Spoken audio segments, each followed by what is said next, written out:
রমজানে বেশি বেশি দান করবেন কেন? রাসূল সাল্লাল্লাহু আলাইহি ওয়াসাল্লাম উম্মতে মুহাম্মাদীকে আমল ইবাদত শিখিয়েছেন। আল্লাহর পক্ষ থেকে তাকে যেই নির্দেশ প্রদান করা হতো অথবা তার প্রতি যেই বিধান দেওয়া হতো তিনি তা পুঙ্খানুপুঙ্খভাবে পালন করতেন এবং মানুষের কাছে পৌঁছে দিতেন। মানুষকে শেখাতে গিয়ে তিনি এমনভাবে আমল করতেন যে তাকে দেখে মনে হতো এই আমল তার থেকে ভালোভাবে আর কেউ কখনো পালন করেনি এবং করতেও পারবে না। এমনই একটি আমল ছিল রাসূল সাল্লাল্লাহু আলাইহি ওয়াসাল্লামের দান ও সাদাকা। তিনি সবার থেকে বেশি দান ও সাদাকা করতেন এবং সবাইকে দান করতে উৎসাহিত করতেন। মানুষকে দানে উৎসাহিত করতে রাসূল সাল্লাল্লাহু আলাইহি ওয়াসাল্লাম হাদিসে কুদসির এই বাণীটি বর্ণনা করেছেন। আল্লাহ তাআলা বলেছেন, হে আদম সন্তান, তুমি দান করতে থাকো, আমিও তোমাকে দান করব। সহিহ বুখারী। রাসূল সাল্লাল্লাহু আলাইহি ওয়াসাল্লাম সাহাবীদের দানে উৎসাহিত করে নিজেও প্রচুর দান করতেন। তার দানের পরিমাণ সম্পর্কে হযরত আনাস রাদিয়াল্লাহু তাআলা আনহু বলেন, নবী করিম সাল্লাল্লাহু আলাইহি ওয়াসাল্লামের চেয়ে বেশি দানশীল আমি আর কাউকে দেখিনি। সহিহ মুসলিম। রাসূল সাল্লাল্লাহু আলাইহি ওয়াসাল্লামের দানের পরিমাণ রমজান মাসে আরো বেড়ে যেত।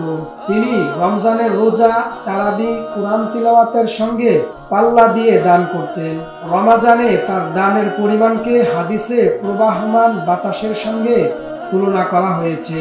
ইবনে আব্বাস রাদিয়াল্লাহু তাআলা আনহু বলেন, সেই দানের বিবরণ দিতে গিয়ে বলেন, রাসূলুল্লাহ সাল্লাল্লাহু আলাইহি ওয়াসাল্লাম ছিলেন মানুষের মধ্যে সবচেয়ে বেশি দানশীল। তিনি রমজান মাসে সবচেয়ে বেশি দান করতেন। যখন হযরত জিবরাইল আলাইহিস সালামের সাথে দেখা হতো তিনি হয়ে উঠতেন মুক্ত বাতাসের চেয়েও দানশীল। সহিহ বুখারী।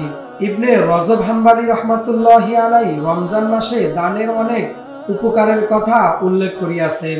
তার মধ্যে একটি হলো, রোজা রাখতে গিয়ে আমাদের কোনো না কোনো ত্রুটি বিচ্যুতি হয়েই যায়। রোজার মাধ্যমে গুনাহ মাফ হতে হলে রোজাও সেসব ভুল ত্রুটি থেকে মুক্ত হতে হবে যা থেকে মুক্ত হওয়া দরকার। দান সদকা সেসব ত্রুটি বিচ্যুতির ক্ষতিপূরণ করে। এজন্যই রোজার শেষে ফিতরা ওয়াজিব করা হয়েছে, রোজাদারকে অহেতুক ও অশ্লীল কাজের গুনাহ থেকে মুক্ত করার জন্য। লাতাইফুল মাআরিফ। রমজানে প্রতিটি ভালো কাজের নেকি 70 গুণ বৃদ্ধি পাওয়ার কারণে এই মাসে যত বেশি দান সদকা করা যাবে তা বহুগুণে বৃদ্ধি পাবে। রাসূল করিম সাল্লাল্লাহু আলাইহি ওয়াসাল্লাম তার প্রিয় উম্মতকে রমজান মাসে বেশি পরিমাণে দান করতে উৎসাহিত করতেন। রমজান মাসে একটি নফল আমল ফরজের মর্যাদায় সিক্ত। সেই হিসেবে রমজান মাসে আমাদের প্রতিটি দান সদকাই ফরজ হিসেবে আল্লাহর কাছে গণ্য। দান সদকার এমন ঈশ্বরীয় ফজিলত অন্যান্য মাসে কখনোই পাওয়া যাবে না, শুধু রমজানেই এই অফার সীমাবদ্ধ।